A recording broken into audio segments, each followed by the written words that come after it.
late-night conservative talk show in America, Sackheads Radio. And listen, there are no people better on the air to give you the best in conservative talk than Sackhead Sean and Sackhead Clint. And we're working on the immigration papers for a certain other guy who happens to work here, too. For those who are tuning in around the world to the best in late-night conservative talk, Sackheads Radio. Sackheads Radio. Sackheads Radio.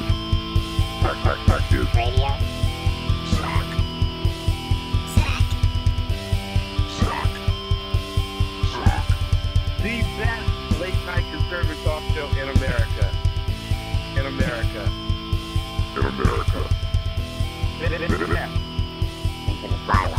And in this web was a large, I'm pretty sure it was the biggest spider I've ever seen. Wait. What? I have What? come here to chew bubble gum and kick ass. And I'm all out of bubble. I feel better.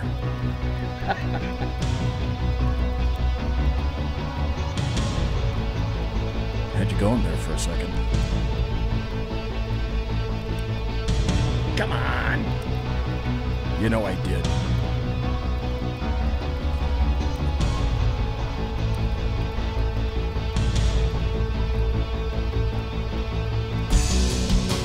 Ladies and gentlemen, boys and girls, children of all ages, welcome to the Bloviating Zeppelins Berserk Bobcat Saloon radio show.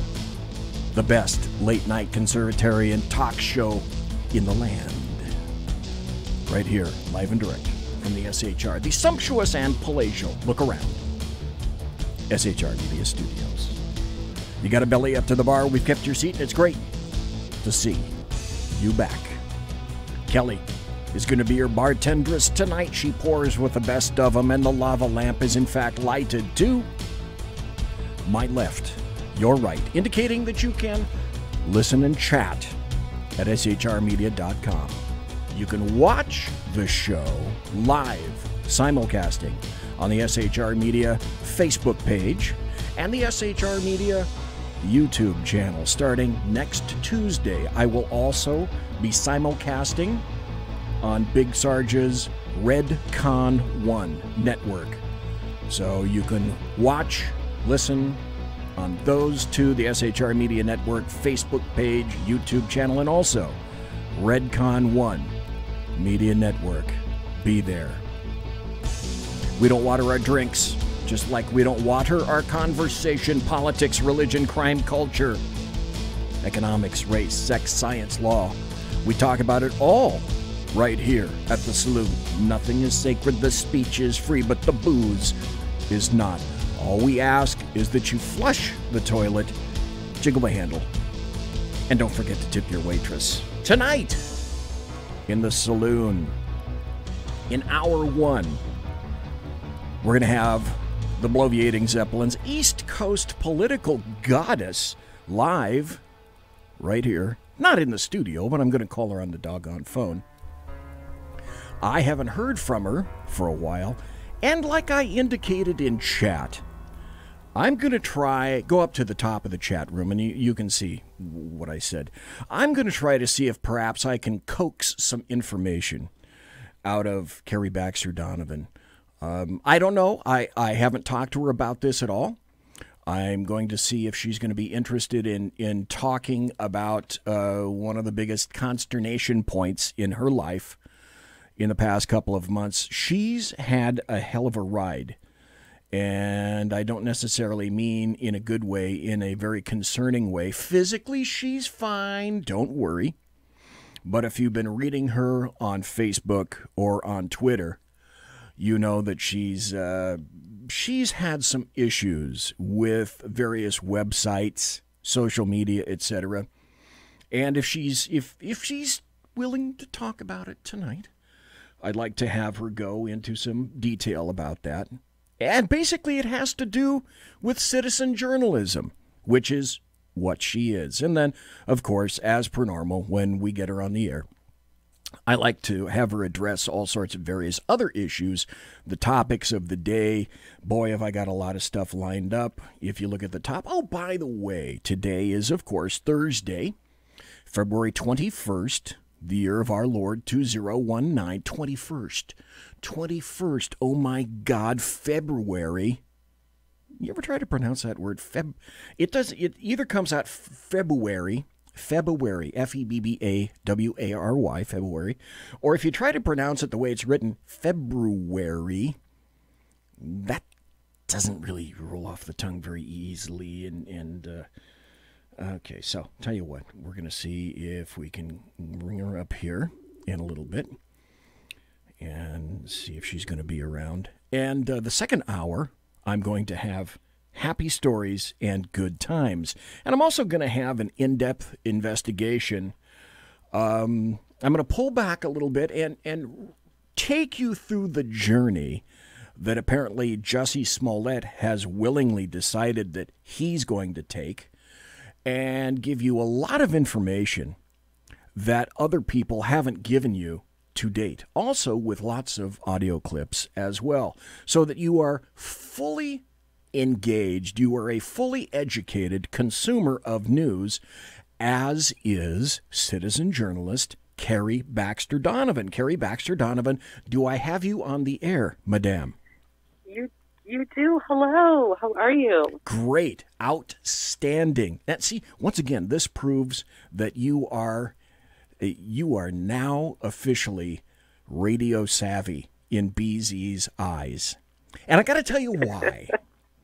Because Why? Because people who haven't been interviewed before, and you've been interviewed at tons of times, not just on this show, but on other shows as well. And you did what the radio-savvy individual who's being interviewed does. When the phone rings and you pick it up and you hear things in the background and you hear your intro, you don't automatically say, hello? Oh, by the way, my dog just farted. No, you wait until the introduction occurs, and then you pick it up and you take the ball and you run with it. So that's why you are. I love that part. You are radio savvy, and trust me when I tell you I appreciate that part very much. Well, I really appreciate that, and I tell people all the time, like when I'm working with them on a project or doing anything at all, I always tell them, I always give them a warning. I will pick the ball up and start running off in a direction if you don't tell me to stop or give me some parameters. Okay. So I'm glad that you appreciate that about me. Thank you. Okay. Well, you're very welcome. And what you said is true. Now, at the top of the scrolling, folks, if you want to listen to the show or you want to be in the chat room, go to shrmedia.com, because there are 3 chat rooms that I'm aware of that you can be in. You can be in the YouTube chat room. You can be in the Facebook chat room for SHR Media, or you can be in the SHR Media chat room at shrmedia.com. And I'm looking at 6 screens in front of me right now, and I don't have the ability. I'm insufficiently facile to go to like 3 chat rooms at once. So I am in the shrmedia.com chat room if you folks want to be there. And so that's why I say hi to Mike, hi to Mary Brockman, and hi to Simone and one viewer, and I appreciate everybody being here. So that having been said, now earlier in that chat room, I said, I kind of promoted the show a little bit, and I said, I'm going to see if maybe I can coax out of Carrie Baxter Donovan tonight some of the junk. I could say bullshit. Well, I could, because this is not an FAA-mandated show or monitored show. Well, it's late at night. All the children should be sleeping. Right, they're all sleeping. And certainly on the East Coast they are, because it's 11:09 on the East Coast. And thanks for being up late once again. Oh, I love it. Yes, thank you. But you've gone through some execrable personal crap the past 2 or 3 months. And maybe there's more, but the stuff that I'm aware of has to do with the website, essentially, that you started, you created, the sucker got hijacked. There were charges made left and right. I mean, to my way of thinking, and I wasn't watching all of the social media, but there was a slew of it going back and forth. I mean, as far as I could tell, your life got turned upside down. You were the owner and the co-creator of populist media. So right, I still am. If I go back, if I ask nicely, can you tell folks basically what the hell happened? What happened? Well, so what happened is I have a tendency to be all about, like, you know, the liberty movement and citizen journalism, and I get real excited about, like, you know, doing all of the work. Right. And so that's what I've been doing. You know, I've been doing that on and off for many years now. And when I met Scott, he had said, "Hey, I have all this technical skill, and you have all of this citizen journalism passion, and, you know, writing." I had been, you know, mentored by some great people who gave me some great insight on how to make an article, you know, readable. And hey, how about if you write articles and go out and meet activists and do things like that, and I will do all the technical stuff. And I said, okay, sure. And so he went and he decided to, you know, let's have an LLC. And I'm like, okay, now I know now that it's completely ridiculous that I was so trusting, but that's kind of how I am. And I made some mistakes along the way. So the mistakes that I made were, I had been working on a project with Steve Bannon for promoting his movie, Trump at War. And the money that I had made for that, I had deposited into the Populist Media bank account. I was under the impression that the bank account, that I had partnership with my partner and the bank accounts. Okay. So because my name is on the LLC, I am a partner. Okay. I was referred to as a partner. I was told that the bank accounts were, you know, oh, we're partners. My mistake was that I believed the person who was telling me those things, because that wasn't the case. And so when I had the money that I had made, and this was another mistake that I made, I had it deposited into the Populist Media account. And so I was using that money to go and travel to different places and also to buy media equipment. Okay. I consider that money to be a loan to the company to buy capital. Okay? Okay. Objects, property to further populist media. Right. To enable the job to get done. To get done. And I consider that money to be a loan. He knew that that money was to be a loan as well. Okay? Because we had discussed it.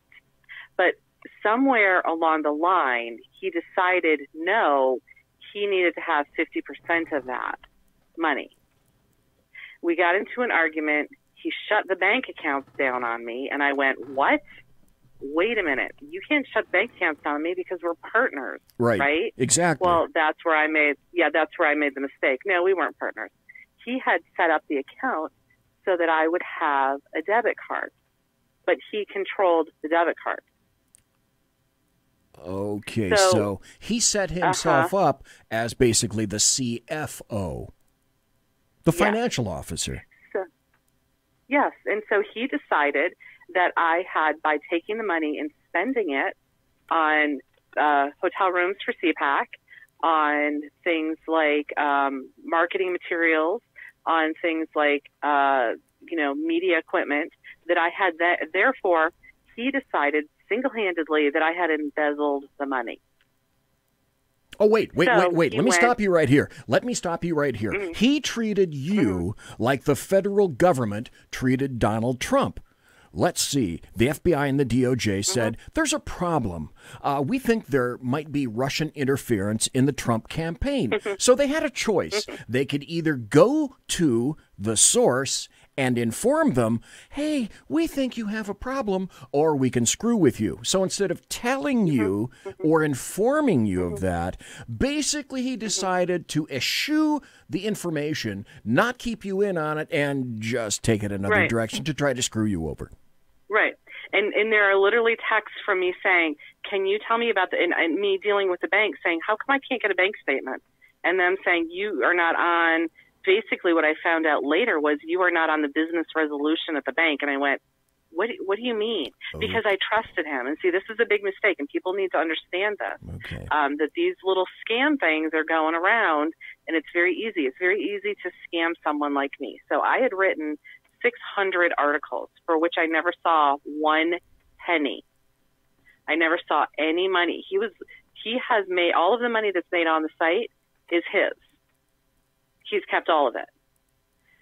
All of the money that I had deposited in from my other project with Steve Bannon, he said he wanted half of that. So he filed a police report on me. I had to drive 4 hours, 2 hours round trip to go and have my rights read to me and to be interrogated over his claim that I had embezzled money from the company. So then, after a week or so of that going on, and by the way, the woman who I had brought over to train her, I found her from a photo. Right, the other author that you were telling me about. Yeah, the one that I had been building up and promoting and helping. Well, she decided, it's her company now. So she's still over there writing. Well, in the meantime, he shut me off the Facebook page, shut me off the website, and put Pepe the Frog on all of my articles, which he's continuing to make money on, which I've not seen one penny from. And he when the case was dropped, the sheriff's department called me and said, "Hey, we're going to drop it." And I said, "Yeah, no kid, really? Oh, gee." Well, there's a surprise because I have texts going back and forth where he basically filed a false police report on me. I said, he filed a false police report on me because he knew that I hadn't embezzled any money. He just really, really, really, really wanted that money. So it's a civil after case. That, the day, he said, you guys are going to have to fight it out in civil. It's a civil case. I said, yeah, sure, fine, whatever. About an hour later, I got a note from his lawyer saying, we want you to sign this letter. We have authority to use your articles for a year. And, by the way, you have to give up all of your rights. I sent back a letter saying, F off, no. And I haven't heard anything back since then. Okay. Nothing. Now, it's like he's disappeared off the face of the earth. The big question is now, when you incorporate as an LLC, the first question that I have, because of my background, blah, blah, and this is what I was thinking as I'm listening to your story is, did you sign anything? And if you signed something, did you get a copy of what you signed? No. And see, this is the thing that I know now is, he was having problems with his wife. There were problems with his company. He disappeared for 3 months. I didn't even know where he was. There's this problem, there's that problem. And I was always like, okay, well, I'll just keep, don't worry about it. I'll just keep writing articles. But why can't I see where any of the ad money is? How come I can't see any of those things? And it was just a scam. It was, playing with someone like me who's just focused on the work and getting the work done. So I'm just a walking billboard, like take advantage of me. I didn't sign anything with him other than he had something where he had said to me, and I had agreed with him that we would split the profits 50-50. Now, like I said, he kept all of the profits 100% and put it into a bank account, and I don't even know what he made because I kept saying, shouldn't I be getting a bank statement? Like, thinking that I'm a partner in the bank account. No bank statement because you're not on the business resolution is what I found out later. Okay. Well, that would make sense. Just, and it's embarrassing because I trusted him and that was a big mistake. Now, it didn't end up costing me anything other than about 600 articles that I wrote that I never got paid anything for whatsoever, creating a company that other people are using. I don't even know who's using it. And then he says, by the way, you didn't pay me for half of the website, even though I probably have 30 emails and texts saying, how much did you spend so that we can split it, right? It was always, don't worry about it. We'll get around to it next time, whatever. So he says, well, you never paid me, and so therefore the website belongs to me, and I've decided to do this, this, and this with it.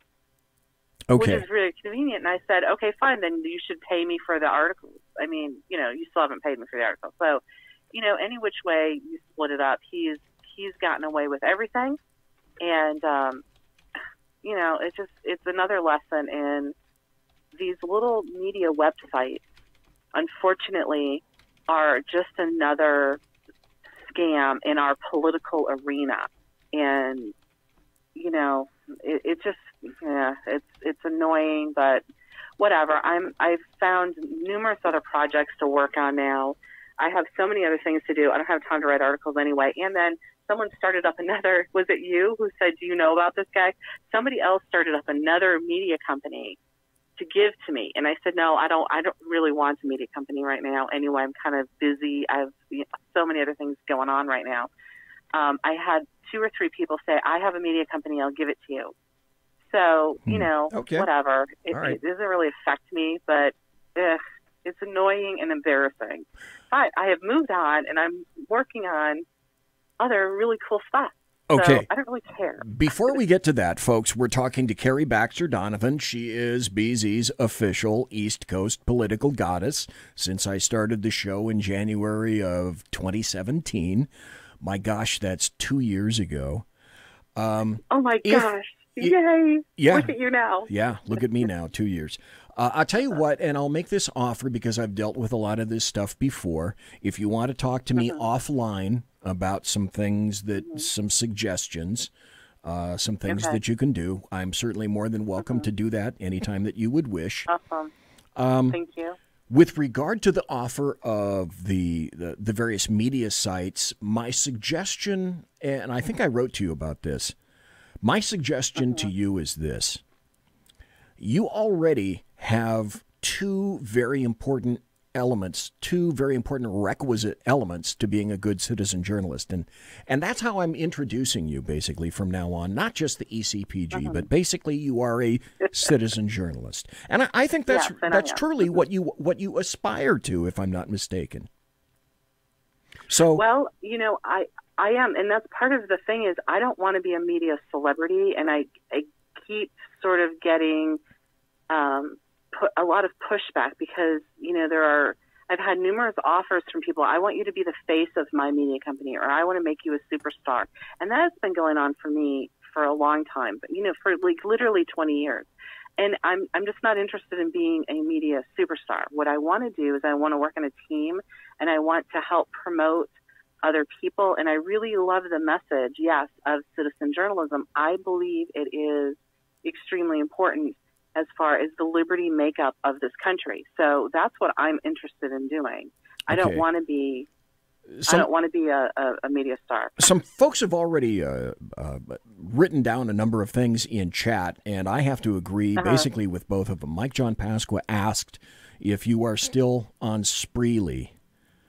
I am still on Spreely. I just recently, let's see, I'm on Spreely. I just signed up for another one called Snippy.com today.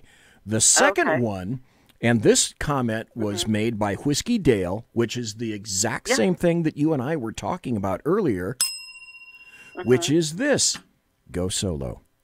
And I know you like to be collaborative. Right. I recognize that you like to be collaborative and you like to work with a team. However, what I was suggesting to you earlier is that you can easily create a website that will cost you next to nothing. And I can have a ton of suggestions if you're looking for them. And first, make a toehold in the internet to call your own if you don't want to limit yourself just to Facebook, because you're on Facebook at Carrie Baxter Donovan. You're on Twitter at, and I don't remember, it changed. What's your Twitter handle now? I changed it to Saorosa 1776, SAORSA 1776. Okay, so you're on Facebook, you're on Twitter.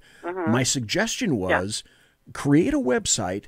Don't go collaborative just yet, but make that some sort of a news central where people can go to read your articles. I don't think, and this is just my opinion, I don't think Facebook is necessarily conducive to articles of journalism. It's more of a social media page, and you can put links to whatever it is that you write. But I think people, when they want to read someone who is a citizen journalist, they want to see immediately the whole story in a much more easily read graphic interface. Let me go back to the point that I was going to make about you, which I think places you way ahead of other citizen journalists. I've told you about one aspect before, and now I'm going to give you kudos for both. Number one, because like George Bush said, my mom likes your stuff. Well, I like your stuff, and I think you write well, and I think you've learned a lot along the way about writing. Obviously, if you're going to be a journalist, you have to be able to write some kind of a cogent sentence and a good paragraph, and you have to know something about syntax. Let me take a brief break here just for a second. I went back to populist media, and I started reading after being aware of your situation. I went back to populist media and started reading the new articles that are written by the people that are now managing that. And I want to specifically state, not your articles, the articles of the other individuals. They stink. Right. They're not written well. To me, it's very obvious that you're gone. So, as a journalist, as someone who, I came out with 2 majors when I was in college. I was an English major and I was a co-communication studies major. So my background is in English. And then, so what did I do? I went and I became a cop. Figure that out. Right. But the second thing is that you have going for you, and I suggest highly that you incorporate this into whatever it is that you're doing, because these 2 things go together. They dovetail wonderfully. You write well, and you're also a very adept photographer, because I've gone to your Facebook page, and I've looked at your photographs. And I've seen what you do, and I know that you have an eye. You probably even know about the rule of thirds, a whole bunch of other stuff. I don't know if you've read any stuff by Ansel Adams and the Grayscale or whatever. It's almost immaterial now in the digital world. You either have an eye for photography or you don't. I submit to you that you have both things, an ability to write and an ability to photograph. To me, that makes 2 of the most basic, elemental functions of good citizen journalist. You already have those. So you already are equipped, young lady, to go forth and conquer. And I'm going to assume that you've learned a major lesson. I've learned a major lesson. And life is all about major life lessons. Better to learn this now than to learn it 10 years from now or 5 years from now, when you really could have made a serious inroad into journalism in some fashion and then get screwed and dumped. Right. But you can you have the tools to go out and really make a niche for yourself. If you don't want to be about you, then let me make a suggestion to you. There's a young lady that I know, and I knew from college, named Susan Katz Keating. Susan Katz, K-A-T-Z, Keating, K-E-A-T-I-N-G. She is an incredible journalist and has been doing that professionally, getting paid for that for years. Right. With her, it's not about her, it's about the story. Check into her name, put it into your favorite search engine, and read some of her stuff. I have read her stuff. Yeah, I am familiar with her. Great. It's fabulous stuff. Okay, folks, it's at the bottom of the hour here on the left coast. It's 8:30 p.m. Over on the far right coast. It's 11:30. And it's 1759 and 523.725, subparagraph 2, subcluster 4, Bolivian time, because I never did figure out what the hell Bolivian time was all about. I have to tell you that we are talking right now to my East Coast political goddess. That is Carrie Baxter Donovan. We're going to take a break, and ladies and gentlemen, we're going to be right back. Conservative media done right. You're listening to the SHR Media Network. Hey, this is Michael Wright. And I'm Shannon Wright. Join us for The Right Way with Shannon and Mike, Monday through Thursday from 7 to 9 a.m. right here on SHR Media. Why are they joining us? For fun things like sports, politics. Oh, maybe some news and entertainment? And all kinds of other things. Money and recipes and events, all kinds of stuff. Yeah, so join us Monday through Thursday, 7 to 9 a.m. here on shrmedia.com.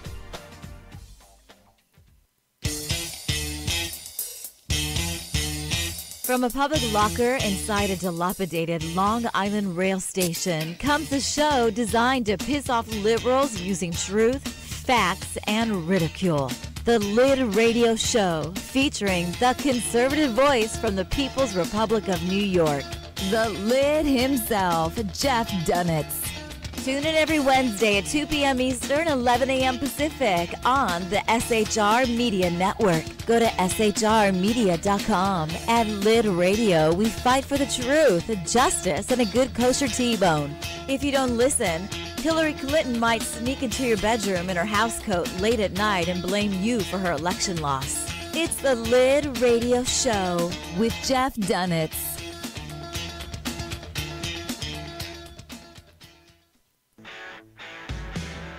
Hey girls, Carry Girl Gear is here. More and more women every day are concealed carrying, participating in competitive shooting, and getting firearms training. It's not a boys' club anymore, and we don't have to shop in their stores anymore either. Finally, a cool and unique clothing line just for women. Dope tees and hats for the patriotic concealed carry and 2A girl. So what are you waiting for? Go check out carrygirlgear.com today. It's your business diva here, Melanie Collette. I am inviting you to a front row seat as I discuss some of the most intriguing details of wealth and finance with today's movers and shakers in the world of business. Listen in and discover financial truths on a global, domestic, and household scale. Uncover topics that will impact your wallet today and in the future. Money Talk with Melanie airs Monday through Friday, 5 p.m. East, 2 p.m. West, right here on SHR Media and High Plains Pundit Talk Radio. You can't afford to miss it.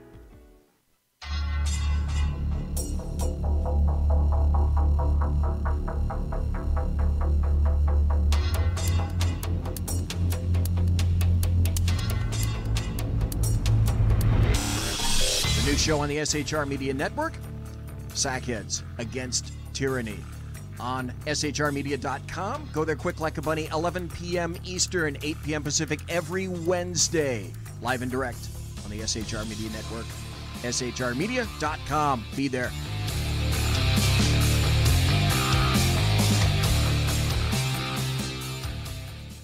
For 50 years, I've seen the American people blinded by corrupt politicians, a lapdog media, and deceptive Islam.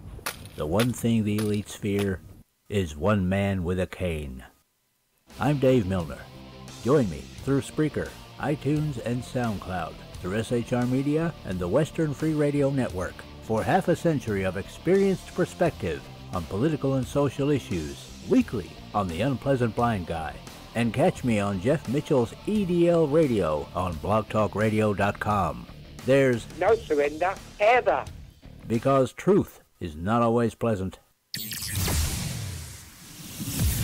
Broadcasting behind enemy lines in occupied California, a mere 2 miles from the state capital, the bloviating Zeppelin's Berserk Bobcat Saloon radio show can be heard every Tuesday and Thursday night at 8 p.m. Pacific and 11 p.m. Eastern, only on the SHR Media Network. Go to shrmedia.com to listen. You can also watch on the SHR Media Facebook page and the SHR Media YouTube channel. No goldfish were abused in the making of this ad.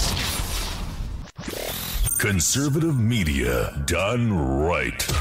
You're listening to the SHR Media Network. Ladies and gentlemen, boys and girls, children of all ages, you are listening to the Bloviating Zeppelin. It is I, right here from the sumptuous and palatial SHR Media Studios.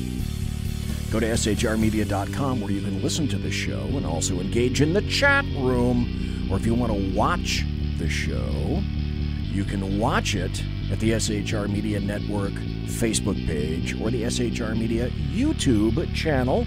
One thing that I would like to add is that as of Tuesday of next week, I will also be heard on the Redcon 1 Media LLC channel. Congratulations. Thank you. Yay. They are out of the East Coast. They're in Philadelphia, awesome. Where the big old bell is.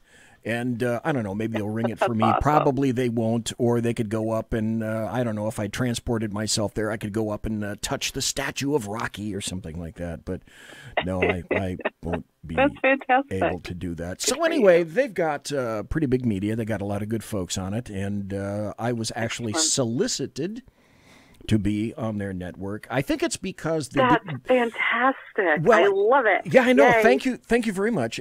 But I know why. It's because they believe they're a network that believes in diversity, and I completely agree because SHR is very diverse. And so they didn't have any fat old people. So I'm a twofer there. I'm A, fat, and B, ancient. And so that's way, way, way cool. And so I really appreciate being able to fill that gap for Redcon 1. No. And so I'm honored to be there, and that's why. Redcon 1, they are getting a good deal. I love it. I think they are. I think they are. Well, the other thing, literally, I think the other thing is they didn't really have any late night folks. And again, this is why I appreciate you. Folks, we're talking to Carrie Baxter Donovan, who is the Bloviating Zeppelin's East Coast political goddess that I consult with regularity. You've been with me for 2 years now, and I appreciate that. I love it. Well, I'm always excited to talk to you, and every time I'm just looking at your page thinking, when is he going to invite me back? Because I love talking to you. So it is my honor to be here. And besides that, you're very nice to me, too. Thank you. Thank you. Thank you. Thank you. Thank you very much. Congratulations. That's what I'd like awesome. to do now that we've got kind of the bad stuff out of the way, and it seems like your future now is you've done it, you've moved on, etc. Yeah, I think Mike asked in chat and wanted me to ask you. Are you going to go back and write for any other areas or other projects like maybe Big League Politics or any other specific site that you've done before? Probably Big League Politics. They've always been. They've always been nice to me and said, come back, when you want to. Okay. And because, they know that I have this, citizen journalism, I want to go build a movement over here. And so they're always nice to me and let me come back. As a matter of fact, I had used one of my old Big League Politics articles that I had written on Clarence Henderson. And I had him, I do a number of hours now on Patriot Soapbox. And so I had Clarence Henderson come on Patriot Soapbox, and I read the article that I had written about him for Big League Politics with a video that I had taken and the photographs that I had taken, and I was like, this is citizen journalism, see? Because now I'm interviewing him, and I'm introducing him to a new audience. They absolutely loved him, and he was at the White House today. And so they were very excited to have that connection with somebody who was being an honored guest at the White House. And to me, that is the thrill right there of citizen journalism, that I was able to, follow him for a period of time. I know him from politics here in North Carolina, and to bring, a complex depth of information that I have about him, because he and I talk about free market economics a lot, and that's really my wheelhouse. That's my baby. And also in how to engage minority communities with the Republican Party. And so I have all these things that I love to talk about with him. I bring him on to Patriot Soapbox, introduce him to a new crowd. They go crazy. They're just like, wow, he was so awesome. And I really love that. I love being a part of that. I love that I was able to bring something that I and passionate about to people who could appreciate it, you know. And I think that it's an important, the free market economics is very important for people to understand right now because it's a big part of Trump's platform. So, you know, I'm very political going into 2020. That is important for me that people know why should we support Trump? Well, I'll go right into this whole, you know, jobs.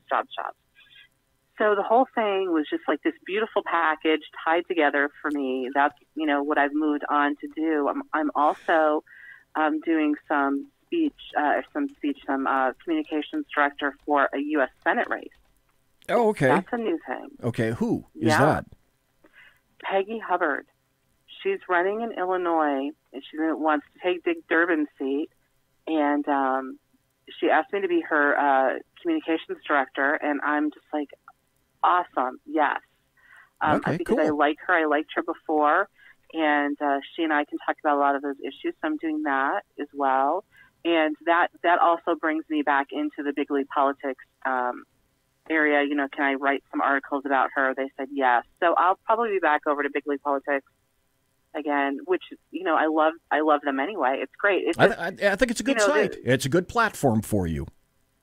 It is. It's very good. It's just, you know, it's a little bit of,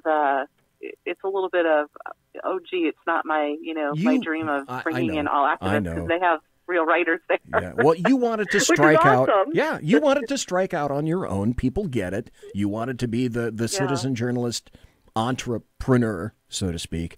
Hey, yes, Mike in did. Chat asks you. He says, "Hey, ask Carrie, what bourbon is she drinking tonight?" So I have to tell you, listen, I am not drinking any bourbon tonight, but did I have a thrilling experience? I was at the Trump International Hotel in Washington, D.C. About, 2-3 weeks ago, and I was there to do an event with the Virginia Women for Trump, and blah, blah, blah, blah, blah. I end up at the bar, and I was talking to a man who was the general manager of the Chicago Trump Hotel. Okay. And we're chatting, and he says, "Hey, I'm the new general manager here." And I said, "Awesome. Nice to meet you." And we were talking about the event that was going on, the Virginia Women for Trump. And I was telling him some of the things that I had done and, you know, whatever, my background a little bit. And he said, "Well, would you allow me to buy you a drink?" And I said, "Well, of course, absolutely." And he said, "What would you like?" He said, "What would you like? You can have anything you want." And I said, "Are you serious?" Because when I was down here getting coffee this morning, I looked over and I saw that Rip Van Winkle. Oh, did you do that? Bourbon. Did you get some of that? Yeah, I did.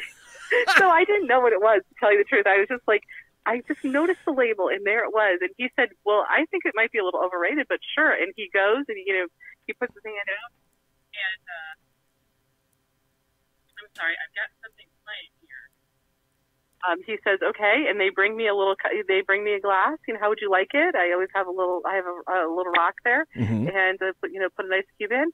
And you know, he was right. It was a little overrated because I'm a bullet drinker, right? And that's what I really like. And I like the Buffalo Trace, and I like the Elijah Rose and things like that. So it was a little overrated, but wasn't that nice of him? Yes, That's my story. It was. Okay, so I think that that deserves a what? The ECPG actually deigning to drink bourbon? No? Yeah, it's shocking to think that you would actually lower yourself to drink bourbon. Right. There was another question in the chat room also, and I think I know the answer, but I'm going to pose it anyway. You are going to be going to CPAC this year, correct? I am. I'm leaving on Thursday, yes. Okay, when does CPAC start and where is it? So I think it starts on Wednesday officially, but I'm not going until Thursday. Okay. I'll be there Thursday, Friday, Saturday, and it's in a hotel in Maryland. Is it called the Gaylord?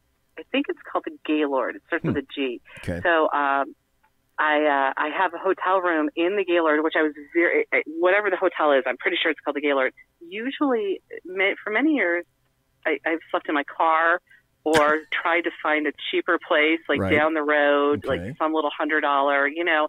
Then we was trucking my big cameras around. But this year, I thought, I'm going to get a hotel room in the hotel where the event is taking place. Nice. And this is going to be like a vacation to me, right? Because I got to look at my cameras and all my stuff. Right. And it's, running back and forth, and I'm getting old. So I need a place to, like, go chill out, have a cup of coffee, park one camera. And my lenses, I've got huge lenses. So sure. they are so heavy. People have told me that I have huge lenses. Not anymore, but they said that about me as well. It sounds to me, Carrie Baxter Donovan, BZ's East Coast political goddess, it sounds to me as if the Gaylord might be a little bit more snooty than some of the other places you've been to before. Well, a name like the Gaylord, really? That I've been to. That's not like Motel 4. Because I'm always trying to nickel and dime everything when I go on these trips, because I'm paying for everything out of my own pocket. And everybody that I'm helping, nobody ever has any money. Nobody ever throws me any money. So I'm always trying to, always paying for these things on my own. And I'm like, literally, there are times when I'm not eating. I parking. I'm running around, moving my car around. Sorry, I don't know why my phone's doing that. So this time it's going to be nice. It's just going to be really nice. Okay. I'm looking forward to it. I'm going to be there Thursday through Saturday. Okay, so I expect there to be articles. Well, okay, let me ask you this. If there are going to be articles or posts done about that, and people want to find what you are thinking or writing about CPAC, is there any particular place where you're going to post your articles or updates about CPAC? So probably Big League Politics. Okay. Probably big League Politics, yeah. And also, just to... I get something good. A lot of questions have been coming through in chat. Another good question is this, and I think it's a great question. What's your thought, because it's been this long since we've last spoken, what are some of your thoughts or opinions on... the Virginia governor thing, the lieutenant governor, Northam, and the AG, all three of those foolish bastards involved in that stuff. And correct me if I'm wrong. I mean, if I'm not mistaken, no one of those three have stepped down, have they? Right. Isn't that interesting? And did you notice also, everybody dropped that crap immediately. The media won't cover that stuff. No. There was so much stuff there going on. And Patrick Howley over at Big League Politics, he's the one who broke that story. And then it just kept trickling down, right? And so then it was to the point where there were three of them. And isn't it interesting that this, Jussie Smollett thing happens and blows all of those stories, off of the radar. Yeah. And, if it was a Republican, of course, we'd have people in the streets lighting their hair on fire, but because it's Democrats, they're going to get away with it. Yep. And what is interesting is, they're going to get away with it. They're not going to be forced to step down. I think that it exposed some infighting there, and I just want to say, good, let them fight with each other, the three of them. But what really that story really showed me was where, and I know some people in Virginia, and I've asked them, where the heck were you guys? If these are the candidates that won, were you even trying to win? If this information was out there, how did you not even turn? And I know people who worked on the Gillespie campaign who said, well, he didn't want to look mean or something. I don't know that they knew specifically about that story, but there was no opposition research that was turned over. And so my question is, and I'm going to be on this bench for a while because I'm furious. This story is just sort of the cornerstone. I don't think that the Republicans try to win at all. And then we're the ones who get screwed. And it really, really frustrates me. And that story, the one in Virginia, it's like God's way of saying, here, let me help you make a point. They weren't even trying to win the Republican Party in Virginia. It's a perfect step off. It's a perfect storm of, it's late at night, I get to say this. It's a perfect storm of fucktardishness. How can you not want to win? How is it that way too many Republicans are trying to be Democrats? I simply continue they don't want to win. I fail to grok the concept of Republicans continuously seeking out approval and wanting to kiss the arse of Democrats and everybody else. It's like, we can't make our own that's moves. Exactly what it is. It's like, that's exactly what it is. They all, we're so afraid. The people who run the Republican Party, the people who run the GOP, the RNC, those people, they also work for the government. They all work together for the government. They're all in the same mindset. None of them want to piss each other off because they all have to work together and play together. But most of those people who have jobs with the RNC also are connected with other government workers or other civil servants, quote unquote, tax burdens. So really, they don't want to. We want to win. The grassroots is constantly battling with the political structure of the GOP. They don't want to win. None of those people want to win. They don't even try to win. And so, and I've been trying to tell people who are getting on my case about saying things against the GOP, hey, look at Trump had in October, I don't know what he has now because it's even more, but in October he had $106 million for his 2020 campaign. He's not relying on the Republican Party. No one can. No. The Republican Party can't even, they're not even trying to win. They're not. So when they call me, and they've been calling me for the last 3 days, and I keep telling them, I'm not going to donate not a moment of my time ever again, until you move the needle and say that you want to win some elections. Don't even call me anymore. No, until you start proving to me that you're going to try to win something. The Republicans these days are kind of like they're like a bad Monty Python skit. Oh my God. Run away! Run away! They're not interested in fighting. They're not interested in fighting. They're interested in compromise and bipartisanship. Anymore, that doesn't win elections.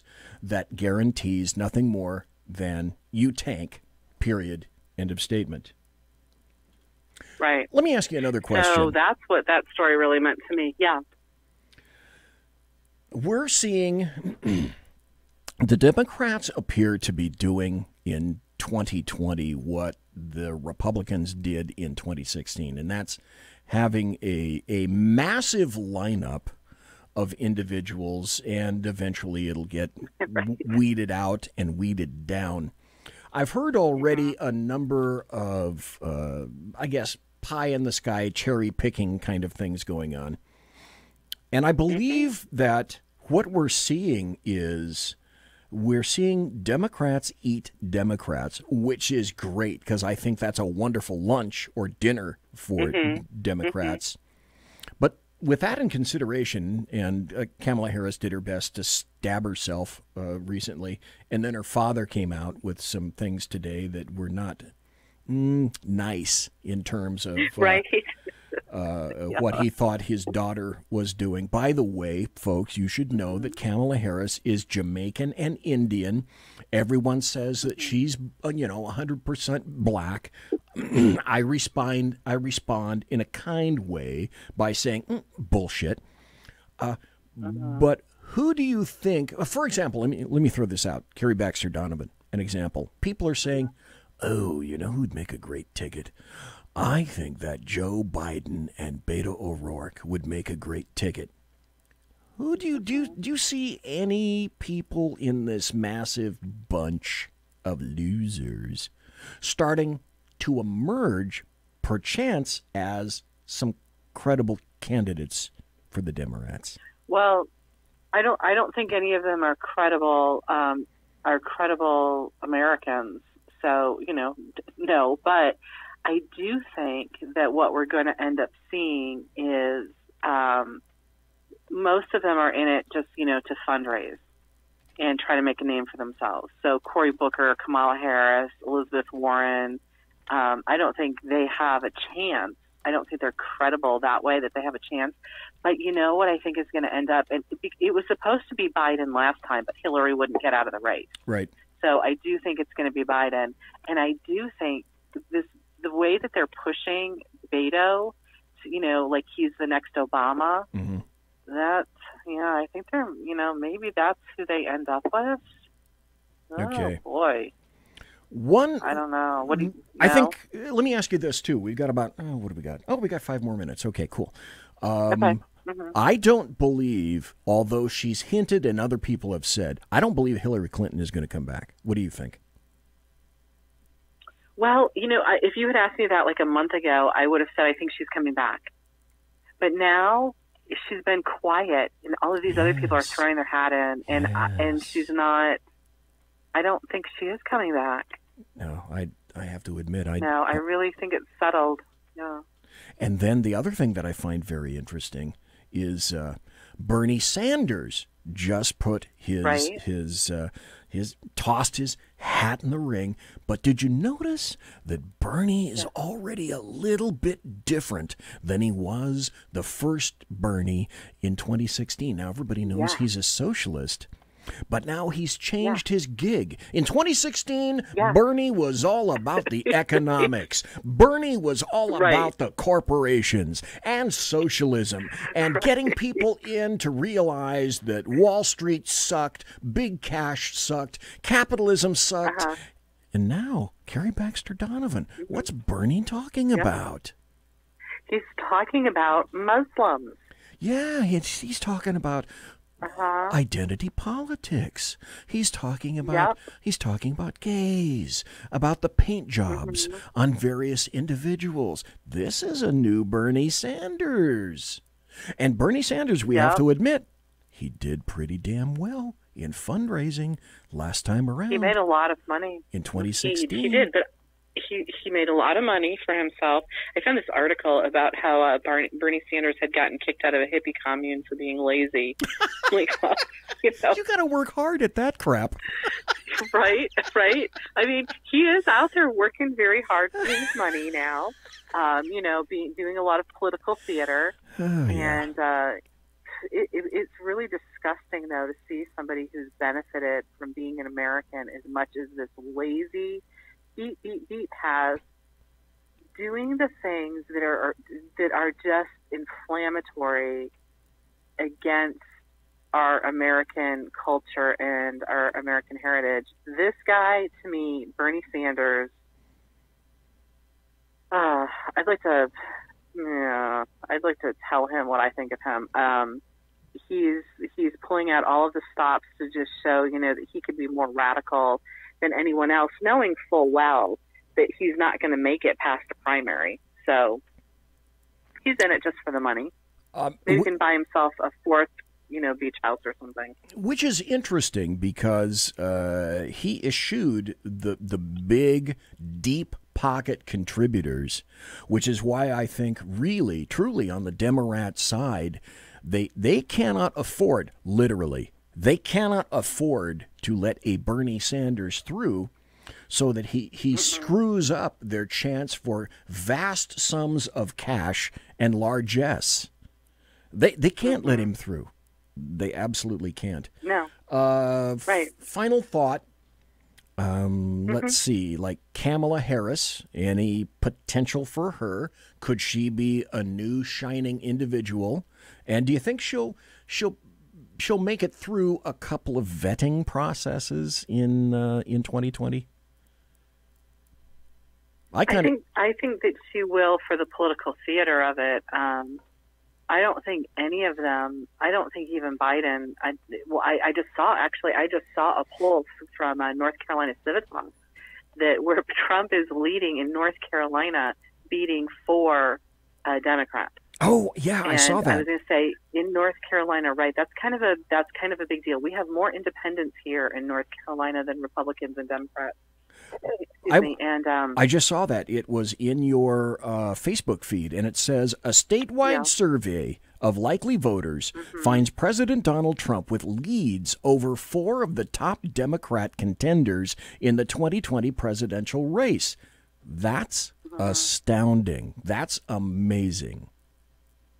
It is amazing for North Carolina because we have been inundated with new leftists.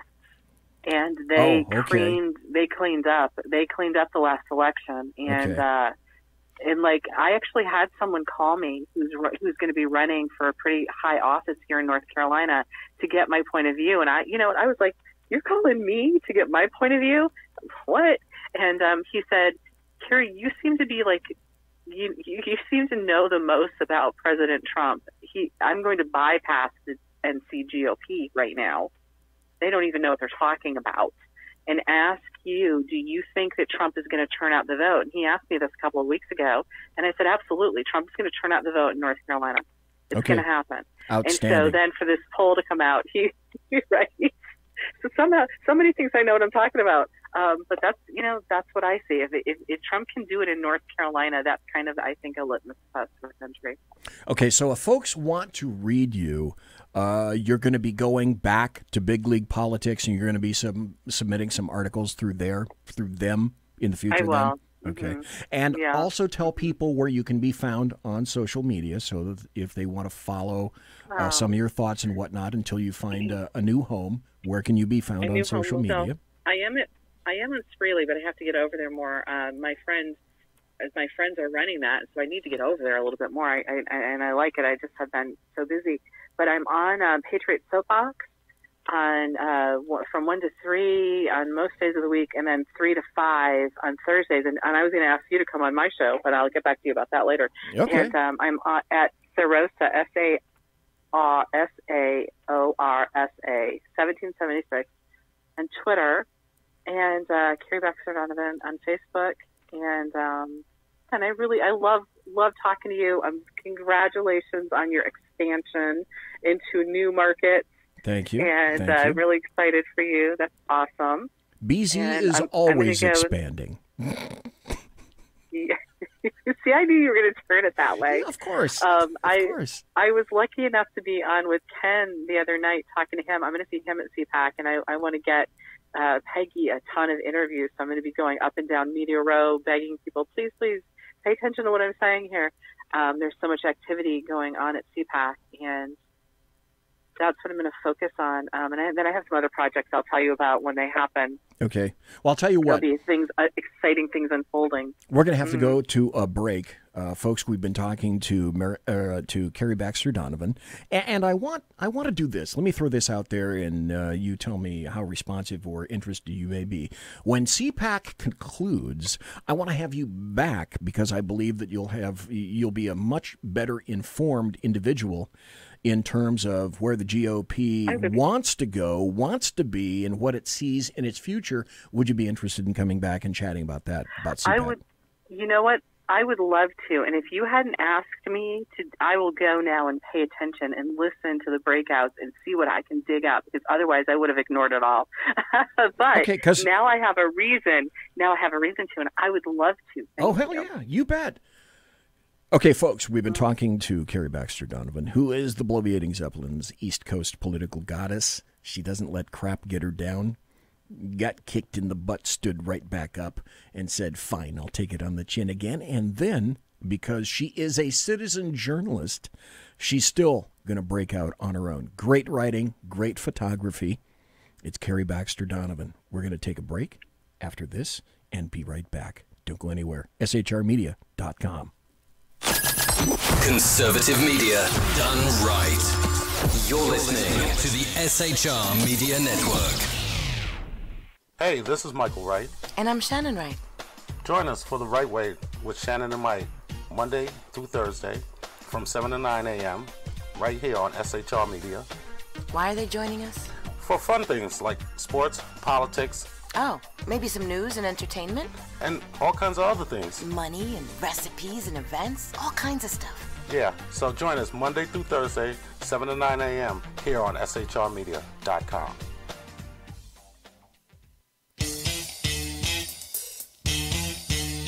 From a public locker inside a dilapidated Long Island rail station comes a show designed to piss off liberals using truth, facts, and ridicule.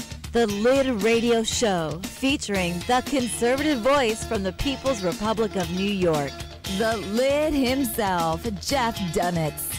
Tune in every Wednesday at 2 p.m. Eastern, 11 a.m. Pacific on the SHR Media Network. Go to shrmedia.com. At Lid Radio, we fight for the truth, justice, and a good kosher T-bone. If you don't listen, Hillary Clinton might sneak into your bedroom in her housecoat late at night and blame you for her election loss. It's the Lid Radio Show with Jeff Dunitz.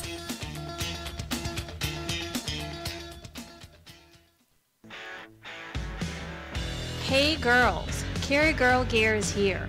More and more women every day are concealed carrying, participating in competitive shooting, and getting firearms training.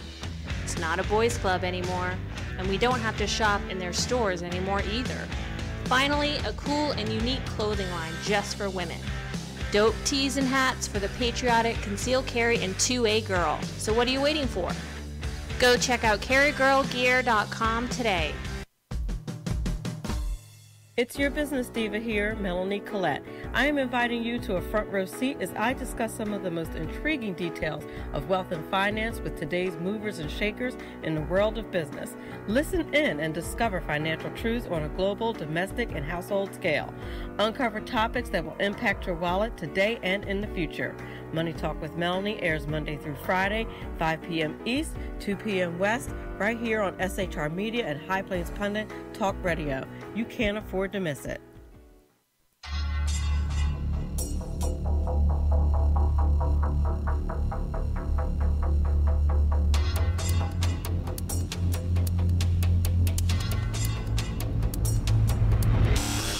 The new show on the SHR Media Network, Sackheads Against Tyranny. On shrmedia.com. Go there quick like a bunny, 11 p.m. Eastern, 8 p.m. Pacific, every Wednesday. Live and direct on the SHR Media Network. shrmedia.com. Be there.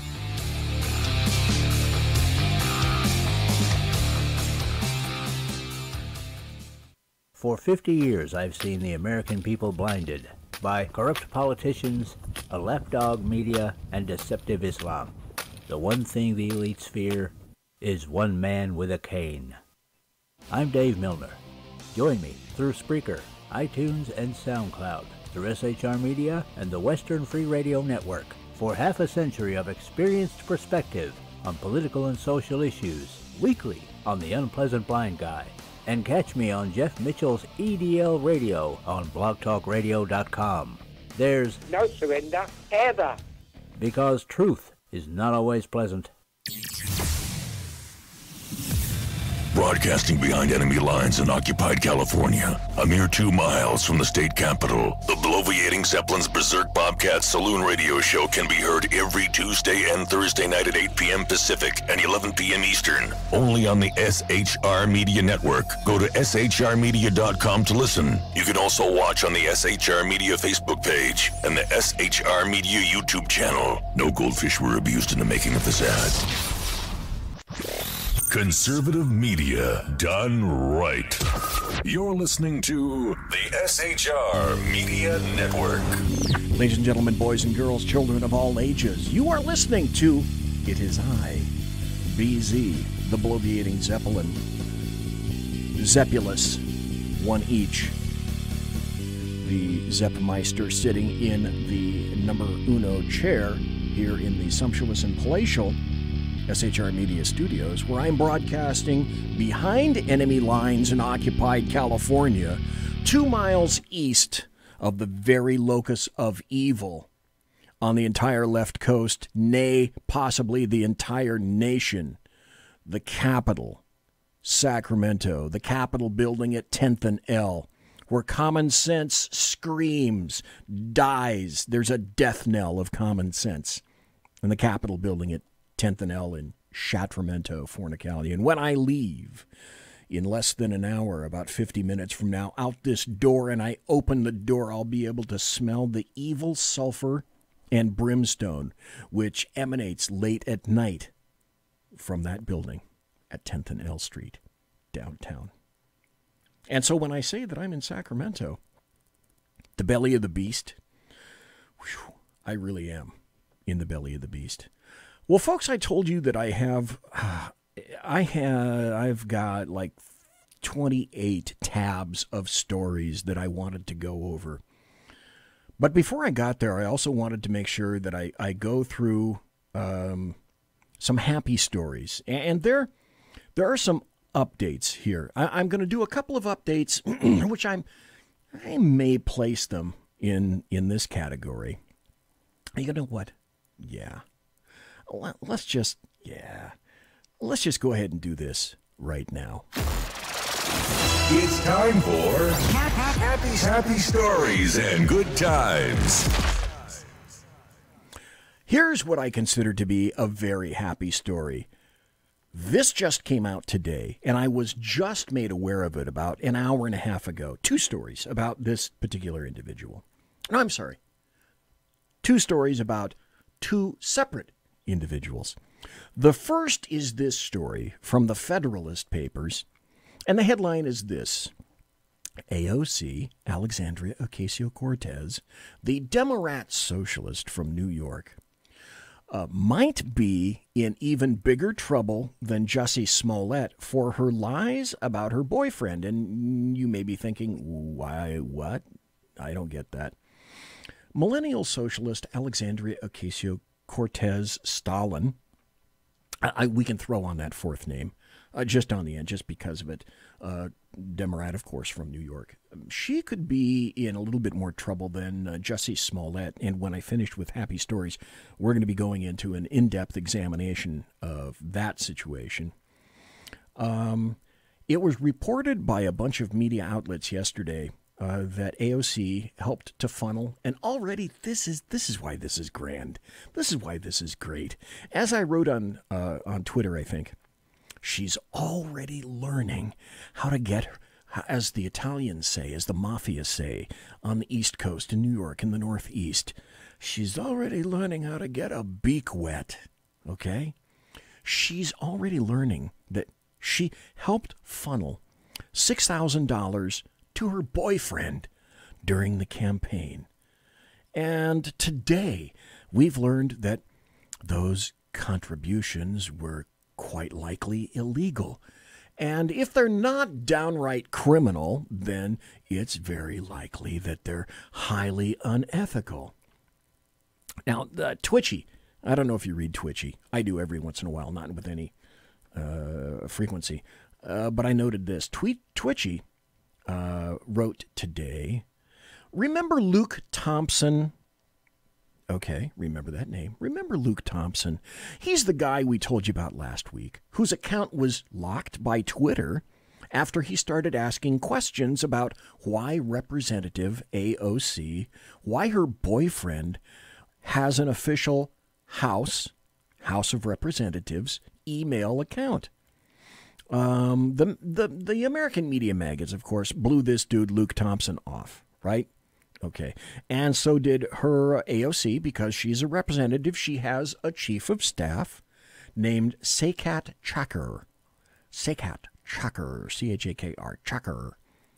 But this guy Thompson, Luke Thompson, who was not apparently satisfied with the excuses that were proffered by AOC's office, he kept digging around, and what he discovered was that a leftist super PAC paid AOC's boyfriend $6,000 during the campaign at a time when No, BZ, say this is not true. The campaign was deeply in debt. And this Luke Thompson guy has exposed that information. See, we have 2 things going on here. A story came out last week which indicated that AOC gave her boyfriend a House of Representatives email account. Now, she, just like Obama, promises transparency and the highest of ethics, to which I respond, okay, ethics are situational as far as millennials are concerned, and Gen Zers, just ask them. And ethics in D.C., remember that the motto of the Washington Post is democracy dies in darkness, but actually the motto should be democracy dies in D.C. On the other hand, we can see that Corruption has started early. This is only her second month. This is only AOC's second month in the House, and she's already learned that she can get lots of freebies and give them to her boyfriend. And now she's learning that she can get her beak wet with corruption. And, you know, apparently the Democrats believe in petting their new ones on the head, patting their poo-poos and saying, you know what, start your corruption early. Okay, so a super PAC paid, remember this because I believe this story is going to come back, a super PAC paid AOC's boyfriend $6,000 from the campaign, during that campaign at a time when the campaign was really, really, really deeply in debt. I find that kind of amazing, kind of interesting. Okay, so let's go back a little bit. We are going to do some happy stories, and oddly enough, here's another one. This is, again, remember that AOC is a waitress, right? She comes from working class people.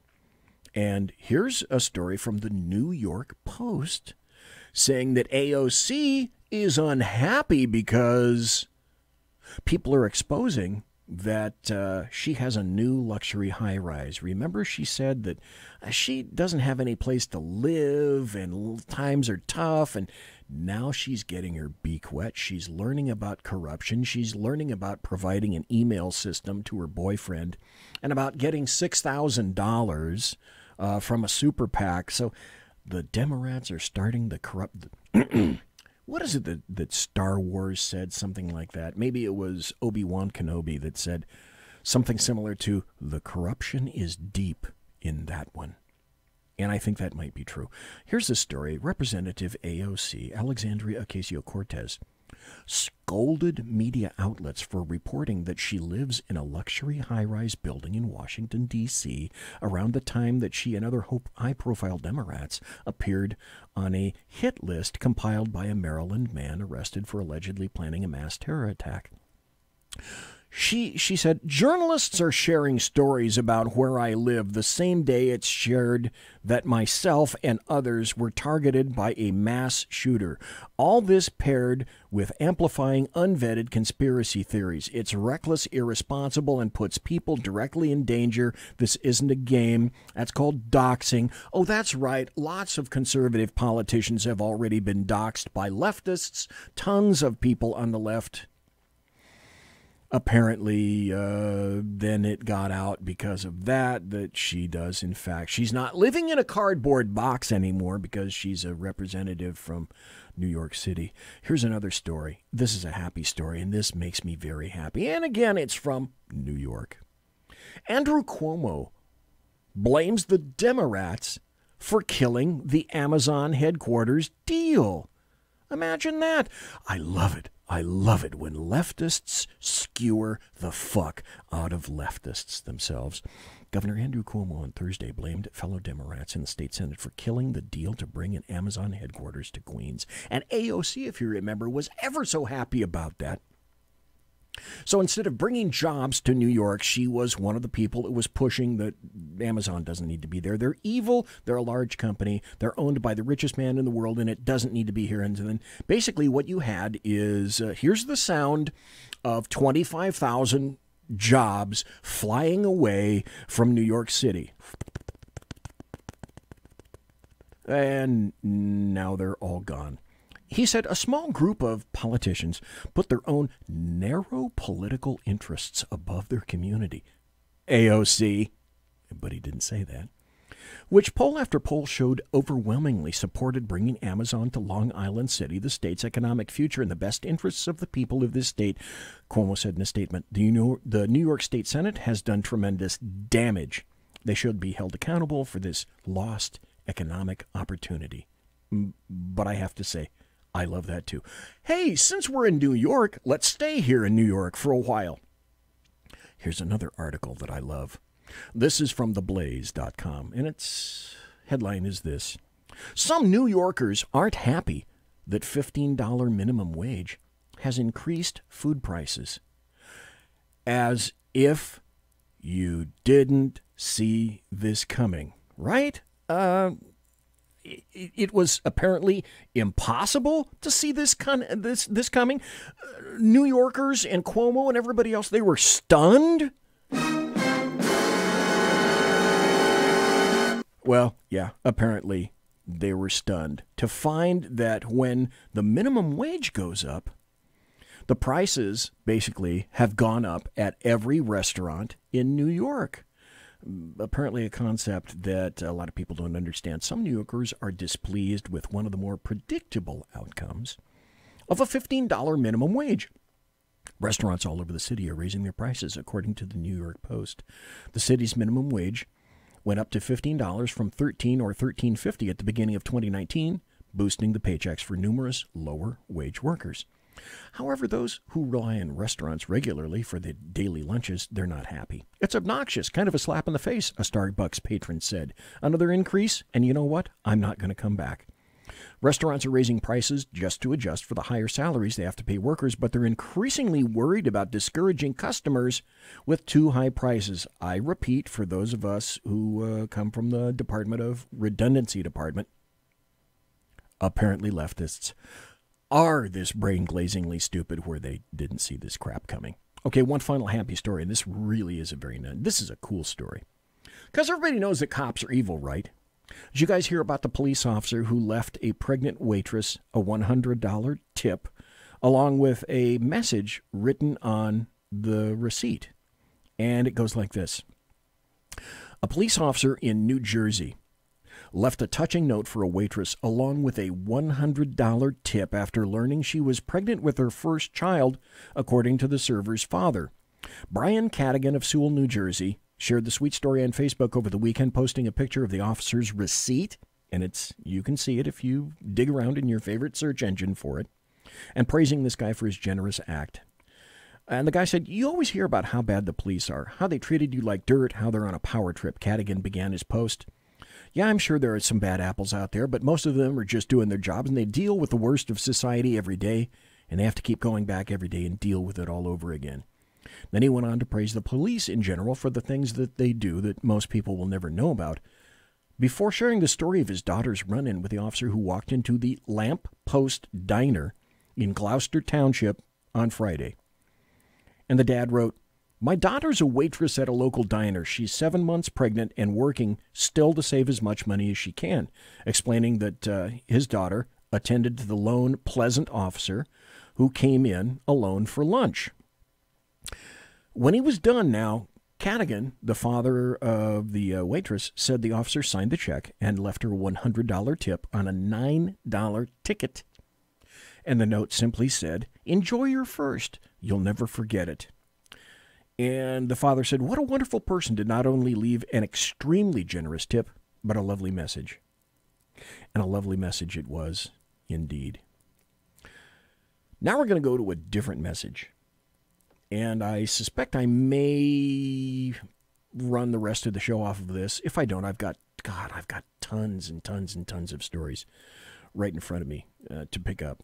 But I wanted to make sure that I go into this in depth, so that you have a really good understanding these days of the true nature of altogether way too many people on the left. And basically, it's a sad story about a really sad, young, gay black guy.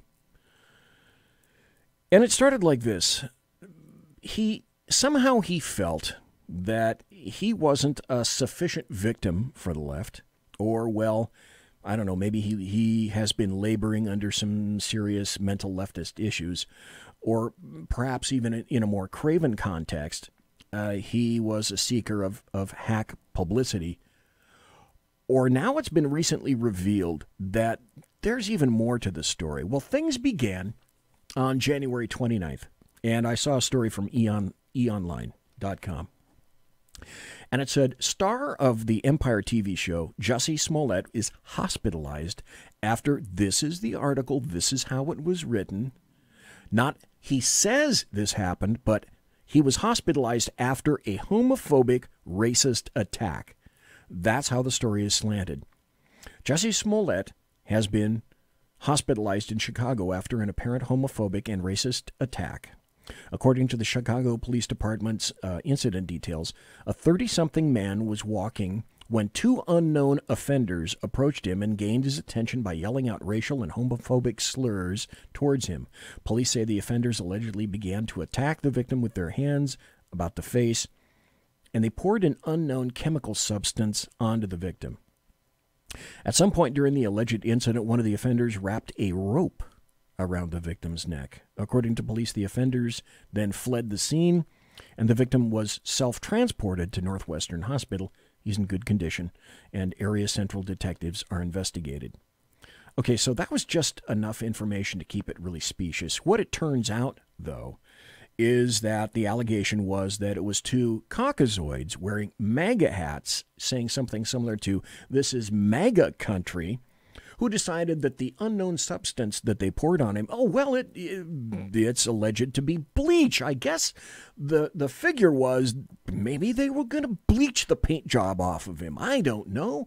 But those crazy Donald Trump following MAGA hat-wearing Caucasoid assholes were clearly out to attempt to denigrate and kick the butt of some poor gay black guy out at 2 a.m. walking the streets of Chicago after having just gotten a sandwich somewhere.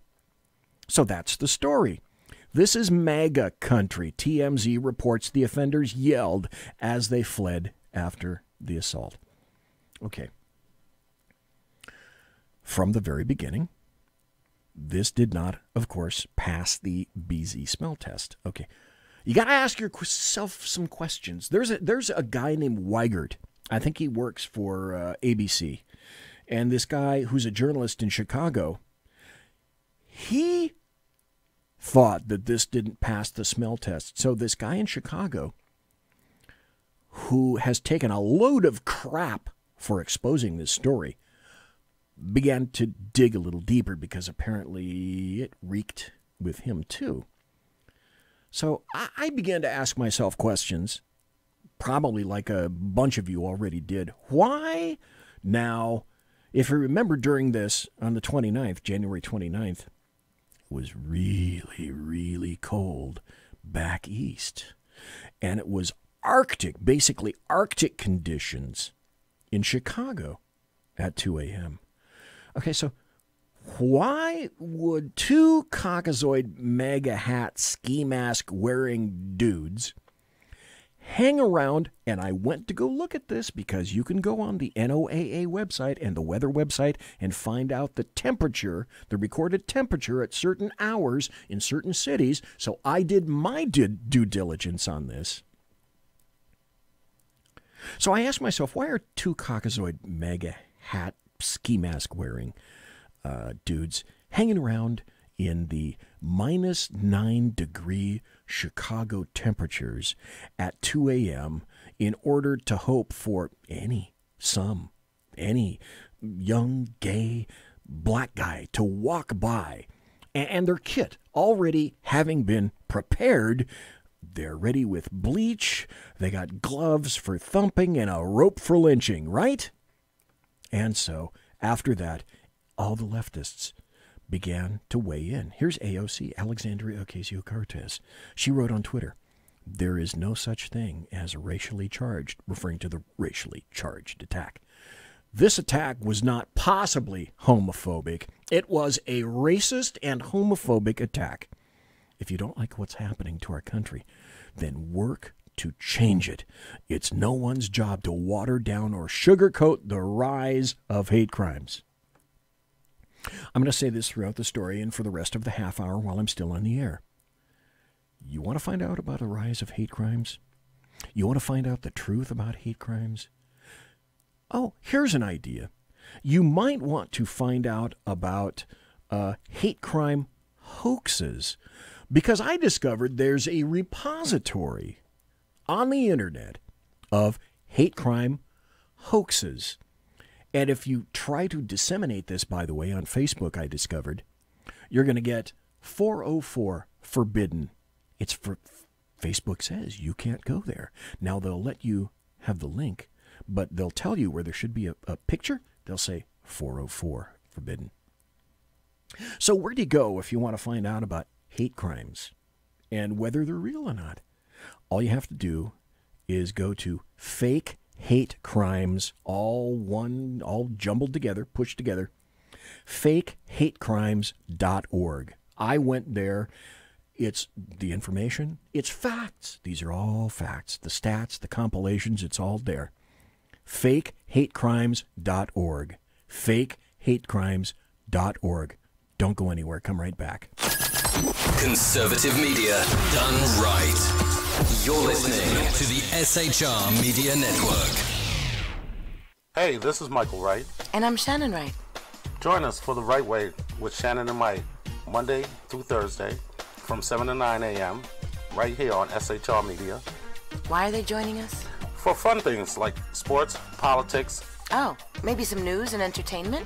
And all kinds of other things. Money and recipes and events, all kinds of stuff. Yeah, so join us Monday through Thursday, 7 to 9 a.m. here on shrmedia.com.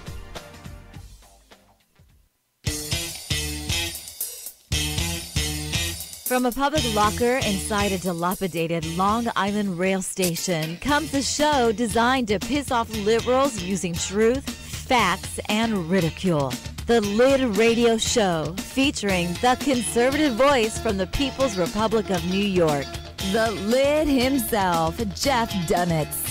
Tune in every Wednesday at 2 p.m. Eastern, 11 a.m. Pacific on the SHR Media Network. Go to shrmedia.com. At Lid Radio, we fight for the truth, justice, and a good kosher T-bone.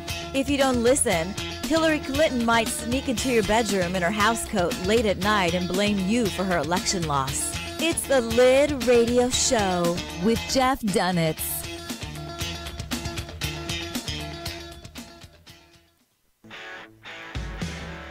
Hey girls, Carry Girl Gear is here. More and more women every day are concealed carrying, participating in competitive shooting, and getting firearms training. It's not a boys' club anymore, and we don't have to shop in their stores anymore either. Finally, a cool and unique clothing line just for women. Dope tees and hats for the patriotic, concealed carry, and 2A girl. So what are you waiting for?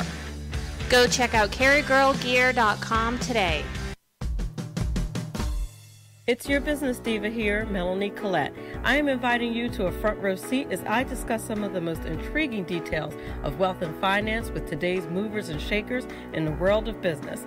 Listen in and discover financial truths on a global, domestic, and household scale. Uncover topics that will impact your wallet today and in the future. Money Talk with Melanie airs Monday through Friday, 5 p.m. East, 2 p.m. West, right here on SHR Media and High Plains Pundit Talk Radio. You can't afford to miss it.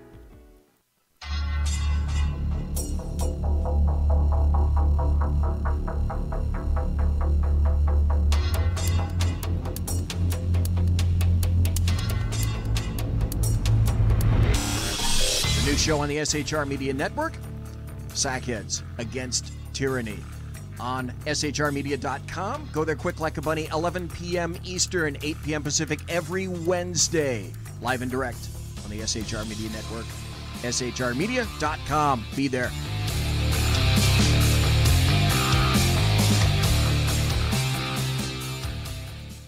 For 50 years, I've seen the American people blinded by corrupt politicians, a lapdog media, and deceptive Islam.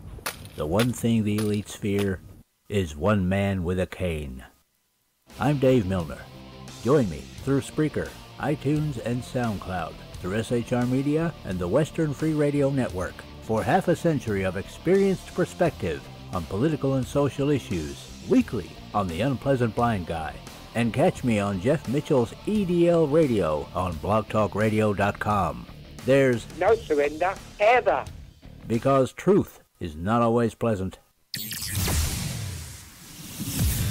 Broadcasting behind enemy lines in occupied California, a mere 2 miles from the state capital, the bloviating Zeppelin's Berserk Bobcat Saloon radio show can be heard every Tuesday and Thursday night at 8 p.m. Pacific and 11 p.m. Eastern, only on the SHR Media Network. Go to shrmedia.com to listen. You can also watch on the SHR Media Facebook page and the SHR Media YouTube channel. No goldfish were abused in the making of this ad.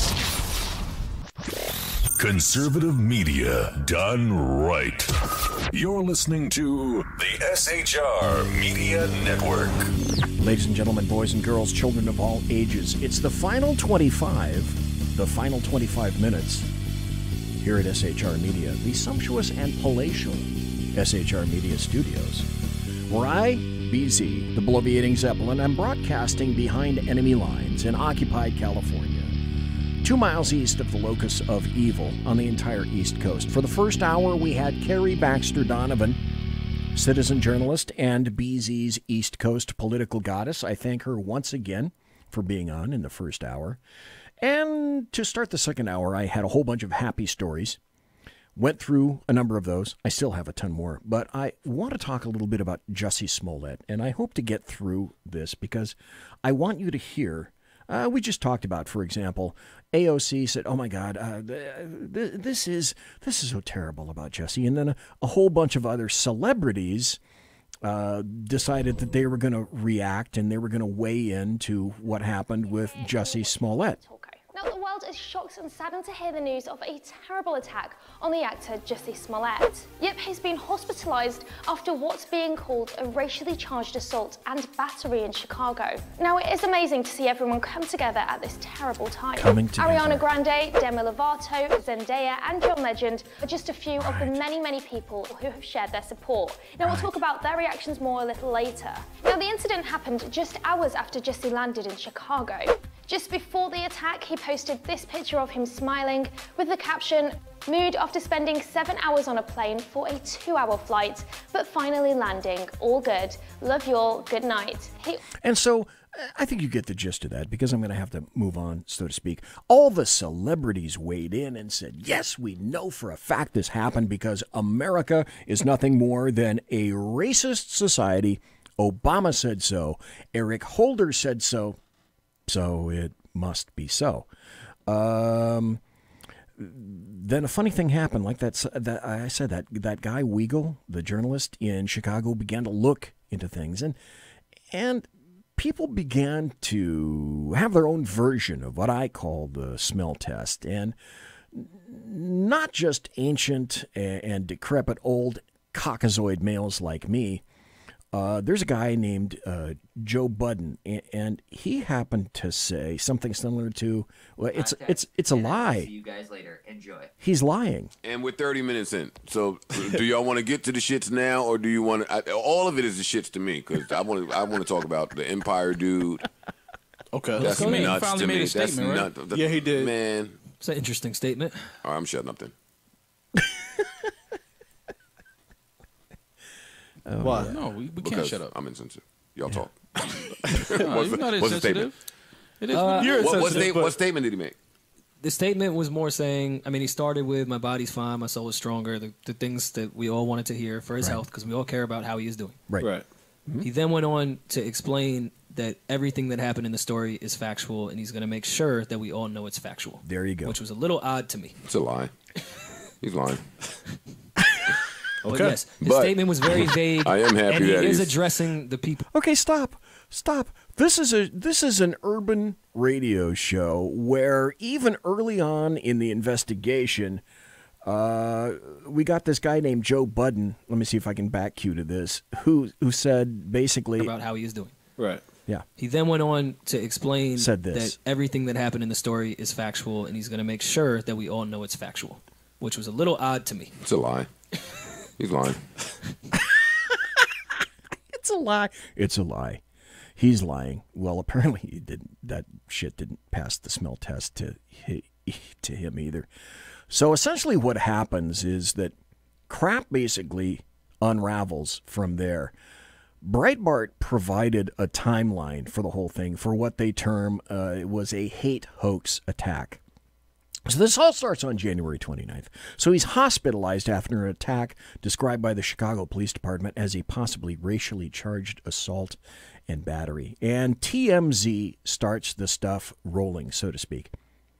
So then Spartacus, I am Spartacus, Senator Cory Booker of Illinois, called for an anti-lynching bill to be passed in Congress because he was referencing specifically Jussie Smollett's claims. So Cory Booker wrote in a tweet, "The vicious attack on actor Jussie Smollett was an attempted modern-day lynching, and I'm glad he's safe. To those in Congress who don't feel the urgency to pass our anti-lynching bill designating lynching as a federal hate crime, I urge you to pay attention." Well, because of Jussie Smollett, right?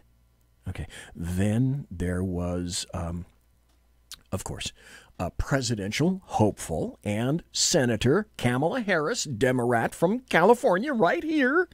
I'm so happy to have her as a state senator. I'm sure you can believe that. She just simply accepted the Smollett's claims were true. She described the alleged attack as a modern-day lynching. On Twitter, she wrote, "Jussie Smollett is one of the kindest, most gentle human beings I know. I'm praying for his quick recovery." Now, this is interesting. I've heard information that Jussie Smollett, happens to be her nephew. I have not confirmed this or not. I have not confirmed this. But I find that interesting. This was an attempted, she writes on Twitter, modern-day lynching. No one should have to fear for their life because of their sexuality or color of their skin. We must confront this hate. And people, as you can clearly see, are taking this as fact, sheer fact. Just as the Me Too movement took whatever the hell was said, specious or not, remotely credible or not, about Kavanaugh, they were all taking that as fact as well. Nancy Pelosi wrote, "The racist, homophobic attack on Jussie Smollett is an affront to our humanity. No one should be attacked for who they are or whom they love. I pray that Jussie has a speedy recovery and that justice is served." Remember that. Justice is served. Justice may be served, just not the way Nancy Pelosi thinks. Former Vice President Joe Biden weighed in. He basically cast Smollett's charges as authentic, and he decided he was going to criticize, of course, homophobia and racism. What happened today to Jussie Smollett must never be tolerated in this country. We have to stand up and demand that we no longer give this hate safe harbor, that homophobia and racism have no place on our streets or in our hearts. We are with you, Jussie. Of course. So January 30th, local law enforcement got hundreds of hours of surveillance footage, and yet they're not finding any evidence to corroborate Smollett's crimes. What do we know about major urban cities? They have cameras every fucking where. Okay, remember what I said. Smell test, right? So Smollett himself, right after this, said that he's pissed off, and he gave an interview to, if I'm not mistaken, ABC News. Musician and actor Jussie Smollett sat down with me for his first interview since that night in Chicago. Smollett told me how he's doing now. He's pissed off that this happened. I'm pissed off. What is it that has you so angry? Is it the attackers? It's the attackers, but it's also the attacks. It's like, right, righteous indignation. Righteous indignation indeed, Jussie Smollett. At first it was a thing of like, listen, if I tell the truth, then that's it, because it's the truth. Mm-hmm. Except, wait, wasn't I talking about the smell test, and things did really start to fall apart? People began to notice that when at first he initially refused to let Chicago PD access his iPhone. And later he acquiesced, but only after having, he did a Hillary. He scrubbed a few things from his phone. He said on the phone itself, smell test, okay? Smell test. Remember that. Right now about this time we're talking, I don't know, cat box. Here's a story from Deadline.com. The headline was, Jussie Smollett still hasn't talked to cops again about attacks and developments. Things may be moving towards some sort of formal prosecution. What? Some sort of formal prosecution? Uh-oh. The Chicago PD have yet to have a new sit-down with the Empire actor as more developments now seem to be coming to light. Okay, but wait, okay. You're the victim here, right? Jussie Smollett, right? Why? I have to ask you, because, again, smell test. Why does a victim feel a need to lawyer up? Smell test. Okay, so some people, Weigel and others, began to dig, and obviously not the American media maggots, because this fit their narrative perfectly, because we already know they're agendized, they're political, and they're biased. And some annoying evidence was turned up, and this kind of tended to point to a trend. Here's a headline: Jussie Smollett guilty of giving false info to cops in 2007. For the 5 people left in the United States, there might be a couple more, that still think that Jussie Smollett was beaten by bigoted Trump supporters roaming the streets of Chicago, it turns out there's another reason to be skeptical. He's done that sort of thing before. NBC Philadelphia reported that in 2007, the Empire star pleaded no contest to driving under the influence, driving without a license, and giving false information to law enforcement. I think I'm starting to see a trend. I think I'm starting to see a pattern. Wait, you mean he has a history of doing this? Okay, smell test. Then more things happened. You need to know this, because now the lights, dim as they are, the dim bulbs that leftists are, even a couple of lights, maybe low LED illumination, started to go off in their brain. Nancy Pelosi deleted a sympathetic tweet that she had for Jussie Smollett. And then people began to, I don't know, hedge a little bit, right? Senator, you called the alleged attack on Here's Senator Cory Booker. Here's the Spartacus response. Smollett a modern-day lynching when it happened. Now police sources are telling many networks that Mr. Smollett is under potential investigation for, concocting a story and paying these men. Is it time to revisit what you had said about these remarks? What is your feeling on potential hoax hate crimes in general? Well, the information's still coming out, and I'm going to withhold until all the information actually comes out. That's funny. Did you say that about Kavanaugh? Out from on-the-record sources. We know in America that bigoted and biased attacks are on the rise in a serious way. Bullshit alert. And we actually even know in this country that since 9/11, the majority of the terrorist attacks on our soil have been right-wing terrorist attacks. The majority. Wrong. You might want to look at attacks on Jews, Cory Booker, but okay, I think I'm done with that. Well, wait a minute. I talked about Cory Booker or Spartacus a little bit earlier, and then I made reference to Kamala Harris, our lovely state of California senator who replaced Barbara Boxer, thank God, because Kamala Harris is so much better. Didn't she weigh in on that too?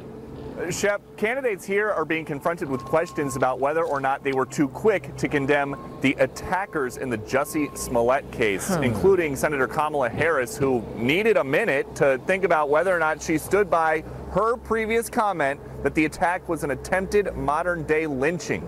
Let me run this by you. Why is it that anytime Kamala Harris is on camera, except when she's in chambers somewhere in the Senate, why does she laugh with this fake-ass laugh?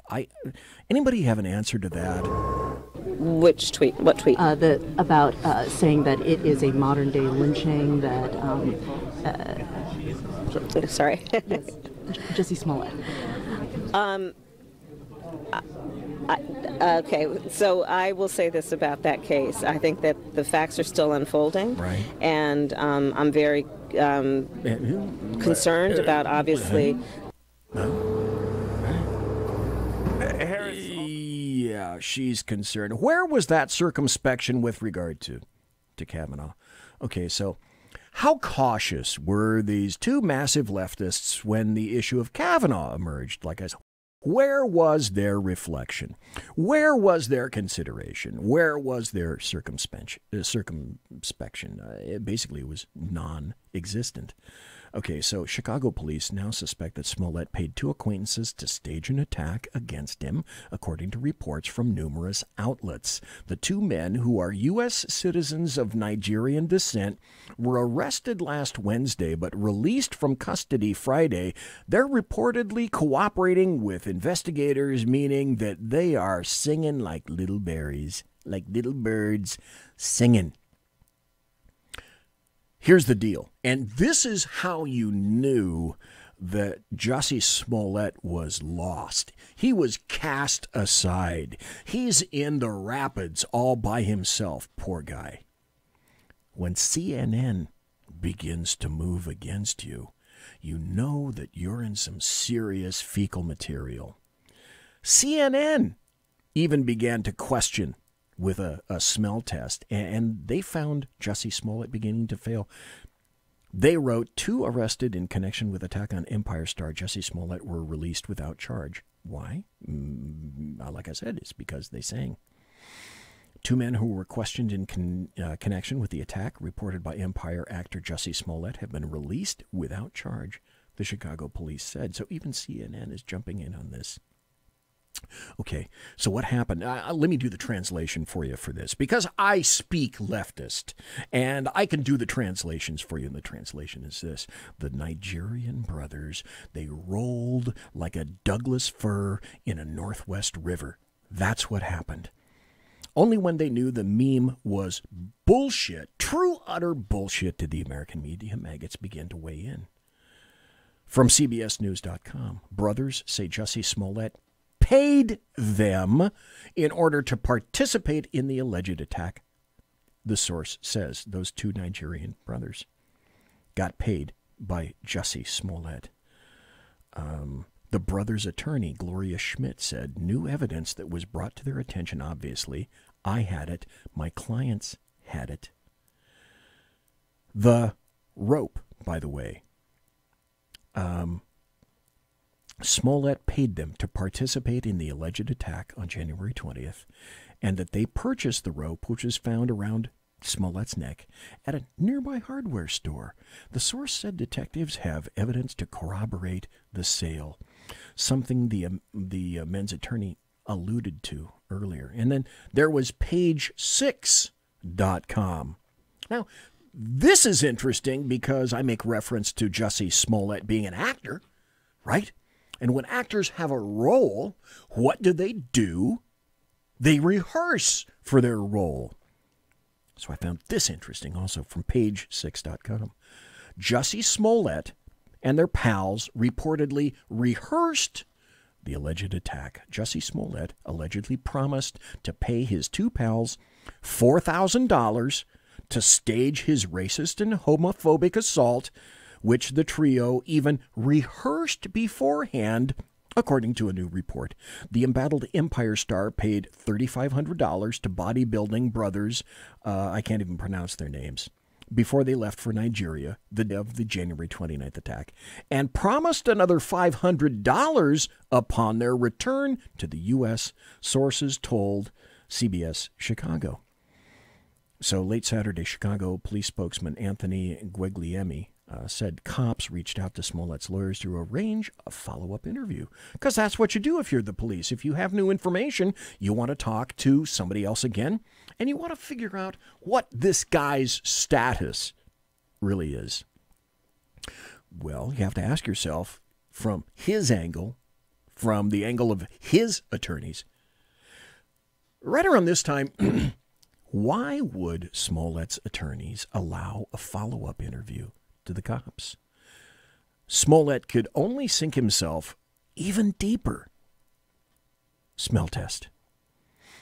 And then another nail, which is provided by True Pundit. The headline is, police, rope wrapped around Smollett's neck was purchased by Smollett. Police sources tell CBS Chicago that the rope wrapped around Smollett's neck was traced back to a purchase made by Smollett himself. Jussie Smollett appears to have picked the wrong location for his hate crime to be caught on video. If we compare his Good Morning America interview to the latest reports about the two Nigerian men who say the actor-singer paid them to stage the assault. And then OANN, One American News Network then reported on Tuesday the 19th, this past Tuesday, report, Jussie Smollett to face grand jury over alleged hate crime hoax. Actor Jussie Smollett is set to face a grand jury over an alleged hate crime hoax after new developments shifted the direction of the Chicago Police Department's investigation. Now, this is interesting. Brandon Straka, who's the creator of the entire Walk Away movement, and he's been on my radio show before on three prior occasions, he happened to opine, he happens to be a gay white guy out of New York City, and he opined regarding the Jussie Smollett situation. Now turning the investigation in an alleged attack on Empire actor Jussie Smollett upside down. Chicago police now saying they are no longer considering Jussie Smollett a victim, saying they want to question him again. But before these latest developments, his initial story got more than 100 minutes of network news coverage. So how did the media get this one so wrong? Now, in fairness, we don't have the final outcome from police yet. Yeah, but we see the way it's starting to move now. Joining us live to react is former Democrat and founder of the Walk Away campaign, Brandon Straka. Thanks for coming on. Thanks for having me. The media, and I guess more liberal parts of the media, love the narrative of this story. The same way they love the narrative of those Covington boys being terrible to that American Indian guy. They don't love it now. Yeah. More so than looking at the facts. They love the narrative. Sure, absolutely. They wanted to believe it. Yeah. They want to believe stories like this. Anything that comes out that they can use to malign anybody who supports the president or the president himself is gold to them. Perfect. That's exactly true. Thank you, Brandon Straka. Jussie Smollett is officially now a suspect in a criminal investigation for filing a false police report, which is a felony in the state of Illinois, and none of it met the smell test. I'm going to wrap this up, and I may go a minute or two over because I want you to hear my final audio cut. So to recap, in terms of the smell test, okay, Smollett has a history of hating Donald Trump and smearing his voters. Police didn't find any video footage of the attack from all the cameras that were in the area. Smollett won't turn over the complete phone records that his manager claims show they were talking when he heard the attack. Police didn't find any white suspects like he described, but rather a pair of Nigerian brothers that are bodybuilding hulks with ties to the show Empire. Police say records show the brothers bought the rope, or Smollett bought the rope that wound up magically around Smollett's neck. Police found a magazine and stamps that may have been used to make an almost certainly fake letter threatening Jussie Smollett. Smollett has lied to the police before. And, of course, Wednesday the 20th, yesterday, Chicago PD said that Smollett is now a suspect in that Class 4 felony regarding his hate crime hoax. I'm going to wrap up the story with this. Today, this occurred. There was a news conference in Chicago, and Eddie Johnson, who is the Chicago chief of police, had what I thought was the most spot-on comments and observation about this entire affair. Take it, Chief of Police Eddie Johnson from Chicago PD.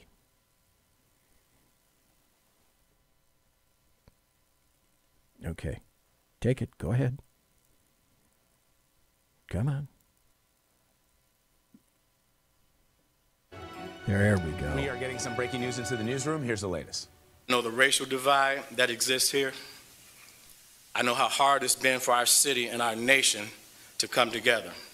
And I also know the disparities, and I know the history. This announcement today recognizes that Empire actor Jussie Smollett took advantage of the pain and anger of racism to promote his career. I'm left hanging my head and asking why. Why would anyone, especially an African-American man, use the symbolism of a noose to make false accusations? How could someone look at the hatred and suffering associated with that symbol and see an opportunity to manipulate that symbol to further his own public profile? How can an individual who's been embraced by the city of Chicago, turn around and slap everyone in this city in the face by making these false claims. Bogus police reports cause real harm. They do harm to every legitimate victim who's in need of support by police and investigators, as well as the citizens of this city. Absolutely. Chicago hosts one of the largest pride parades in the world, and we're proud of that as a police department and also as a city. This guy's starting to get a little choked up. We do not This means something we ever tolerate hate in our city, very important to whether him. that hate is based on an individual's sexual orientation, race, or anything else. So I'm offended by what's happened, and I'm also angry. I love the city of Chicago and the Chicago Police Department, warts and all. But this publicity stunt was a scar that Chicago didn't earn and certainly didn't deserve. Thank you. To make things worse, the accusations within this phony attack received national attention for weeks. Celebrities, news commentators, and even presidential candidates weighed in on something that was choreographed by an actor. First, Smollett attempted to gain attention by sending a false letter that relied on racial, homophobic, and Did you hear about this? Did you guys hear about the letter that was sent? political language.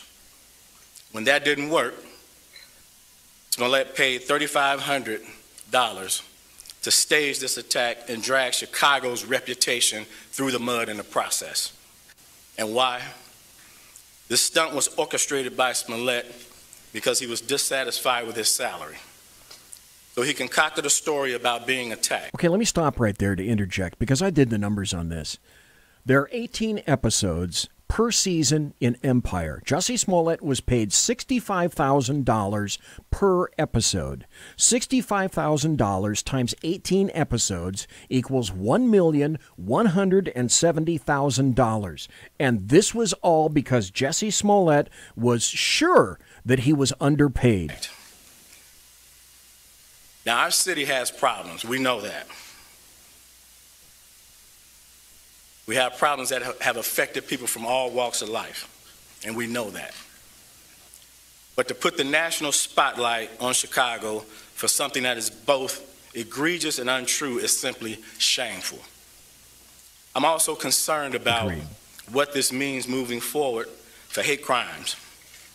Now, of course, the Chicago Police Department will continue to investigate all reports of these types of incidents with the same amount of vigor that we did with this one.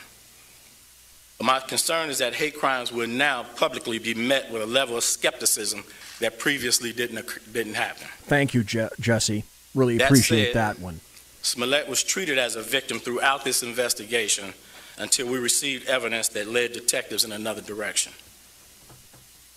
I couldn't be more proud of the unrelenting detective work that went into this investigation, and I couldn't be more proud of every investigator that played a part in it. The detective work that we saw in this case is indicative of the work that our detectives do every day in this city. This case in particular involved hours of video evidence, which when combined with old-fashioned police work, uncovered the truth. Yep. These detectives deserve all the credit in the world for carefully analyzing the leads and the evidence for weeks before coming to their conclusion. I'd also like to thank the FBI for their help in this investigation. The FBI's partnership with CPD has been pivotal in this particular case. I only hope that the truth about what happened receives the same amount of attention that the hoax did. I'll continue to pray for this troubled young man who resorted to both drastic legal tactics to gain attention. I'll also continue to pray for our city, asking that we can move forward from this and begin to heal. I couldn't have said it better.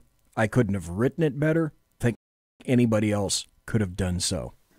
Monsieur has been locked!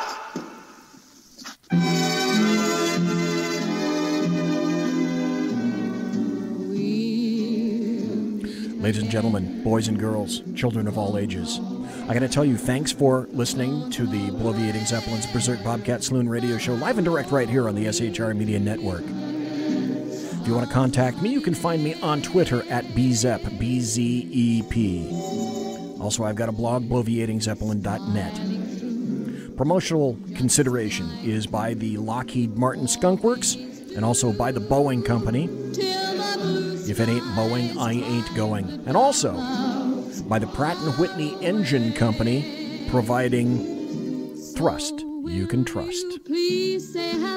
Thanks to my personal KC-135 Kettle One refueling team, with whom I will be consorting in less than an hour. And thanks again to the first hour's appearance of Carrie Baxter Donovan, BZ's East Coast political goddess, and a great citizen journalist. Thanks to Carrie.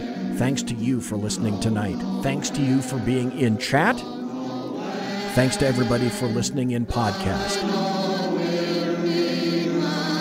Have a great weekend. See you next Tuesday. God bless. Take care. Good night.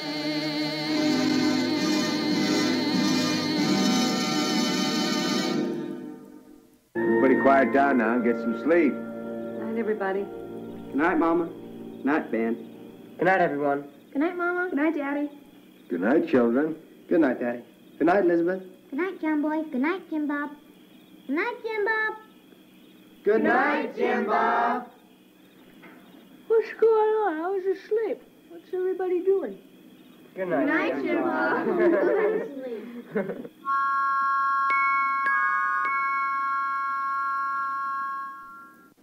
Good night, and good luck.